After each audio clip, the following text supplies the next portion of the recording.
আঘাতের চিহ্ন নেই বিদেশিনীর শরীরে। রিপোর্ট দেখিয়ে প্রমাণ করল দীপা। অনুরাগের ছোঁয়া আগামী পর্ব ৩০ জুন। হ্যালো বন্ধুরা, আমি চন্দনা, আমার চ্যানেলে স্বাগতম। সর্বশেষ সংবাদ আপডেট পেতে দয়া করে চ্যানেলটি সাবস্ক্রাইব করুন এবং বেল আইকনটি টিপুন। পাশাপাশি অনেক ঘটনা ঘটছে বসু পরিবারে। আগের পর্বে আমরা দেখেছি একজন বিদেশিনী আকস্মিকভাবে এসে দীপার বিরুদ্ধে গুরুতর অভিযোগ তোলে। তার দাবি, দীপা নাকি তাকে ধাক্কা মেরে আহত করেছে।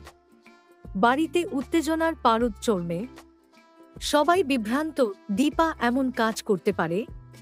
সবচেয়ে অবাক হচ্ছেন সূর্য। দীপাকে তিনি যতটা চেনেন, তার পক্ষে এমন কাজ করা অসম্ভব। কিন্তু যেহেতু একজন বিদেশিনী জড়িয়ে আইনি জটিলতা তৈরি হয়েছে, পুলিশের রিপোর্টও করা হয়েছে। দীপার সম্মান এখন প্রশ্নের মুখে।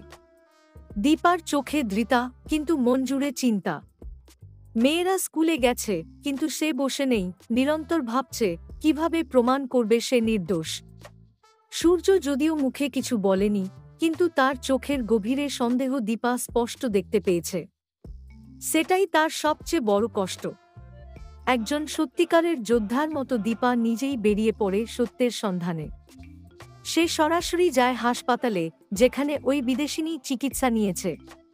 মেডিকেল রিপোর্ট সংগ্রহ করে আইনি উপায়ে একজন সমাজকর্মী এবং নারীদের অধিকার নিয়ে কাজ করা সংস্থার প্রতিনিধির সহায়তায় রিপোর্টটা পেয়ে দীপা অভিভূত। সেখানে স্পষ্ট লেখা। পরের দৃশ্য বসু পরিবারের বৈঠকখানা। সকলে একত্রিত।